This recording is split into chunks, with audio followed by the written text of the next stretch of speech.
நம்ம வைபுக்கு ஏற்ப, நம்மளுடைய எனர்ஜிக்கு ஏற்ப, நம்ம எனர்ஜி மாதிரி ஈக்குவலா இன்னொரு மனிதனுடைய எனர்ஜி இல்லைன்னா, வைபு இல்லைன்னா, அந்த ஒரு அட்ராக்ஷன் நமக்கு இல்லைன்னா ஆளை மாற்றிடுங்க. அவர்கிட்ட இருக்கக்கூடிய எனர்ஜியை மாற்ற நிற்காதீங்க. அவர்கிட்ட இருக்கக்கூடிய குணங்களை மாற்ற நிற்காதீங்க. அவரை விமர்சிச்சு பிரயோஜனம் இல்லை. அவங்கள மாற்றுறதுக்கு நம்ம யோசிச்சுக்கிட்டு இருந்தோம்னு வச்சுடுங்க, அந்த வைப்பு நமக்கு செட் ஆகலாம். இந்த வைப்பு மாதிரி இருந்ததா நான் கரெக்டாக செட் ஆகும், நம்ம நல்லா போவோம், நல்ல லைஃப் நல்லா இருக்கும், நட்பு நல்லா இருக்கும், வேலை இடம் நல்லா இருக்கும். இன்னொருத்தரோட வைப்பை மாற்றுறது கடினம், முடியவே முடியாது என்கின்றதில்ல. நேரம் இருக்கா? அவங்களுடைய வைப்பை நீங்கள் மாற்றி வரும்போது பல ஆண்டு காலமாகும்.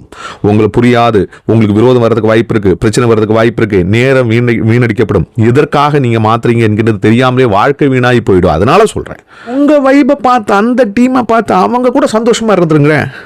பிரம்மாண்டமாக, அழகாக, சிறப்பாக, சந்தோஷமாக இருக்கிறதுக்கு உங்கள் வைப்பு இருக்கக்கூடியவங்க உங்கள் கூட அட்ராக்ட் ஆவாங்க. இதான் உண்மை.